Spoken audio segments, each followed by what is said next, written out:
Après avoir montré comment une droite est définie de manière unique dans le plan, on va montrer comment on peut trouver son équation par deux de ces points. Soit donc une droite D, deux points de cette droite, A et B.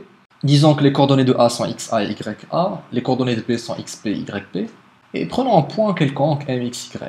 Donc la même histoire, c'est de trouver une équation qui relie X à Y, qui sera donc l'équation cartésienne de cette droite. Alors si on dresse les vecteurs AM et AB côte à côte, ils sont proportionnels, ils ont le même sens, et il y a un facteur entre les deux. Et ça va être notre point de départ. C'est dans le sens qu'il existe un alpha appartenant à R, tel que AM égale à alpha AB. Et c'est ce point de départ, ça va être ce qui va nous permettre de finir avec une équation cartésienne. Parce que si on se rappelle du fait que pour deux points, le vecteur AM va être les coordonnées de AM, ça va être juste l'abscisse du point d'arrivée moins l'abscisse du point de départ, l'ordonnée du point d'arrivée moins l'arrivée du point de départ. La même chose pour AB. Et donc traduire cette vérité, donc cette proportionnalité, se fera sous un système x moins xa, y moins ya, égale à alpha xb moins xa, alpha yb moins ya. Et là, on est dérangé par l'alpha parce qu'il ne fait pas partie des données et il va dépendre de m. Or, nous, le but, c'est d'avoir une équation cartésienne qui est vraie pour tous les points. Donc on veut avoir que du x, du y et des données.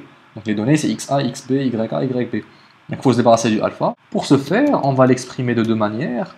Donc d'une part, alpha égale à, grâce à cette équation, donc on va faire partir le xb moins xa en bas ici. Donc d'une part, alpha égale à x moins xa sur xb moins xa. D'autre part, il vaut y moins ya sur yb moins ya. Alpha étant le même dans les deux équations. Donc les parties de droite sont égales l'une à l'autre. Donc x moins xa sur xb moins xa va être égal à y moins ya sur yb moins ya, et on y est quasiment. Suffit donc maintenant juste de développer pour finir avec une équation de la forme yb moins ya fois x plus xa moins xb fois y plus xa fois ya moins yb plus ya fois xb moins xa. Le tout égale 0. Donc ce que j'ai fait, c'est juste le produit croisé, donc égaliser les produits croisés, puis tout faire passer à gauche. Vous pouvez essayer sur un bout de papier, vous allez aboutir sur quelque chose comme ça.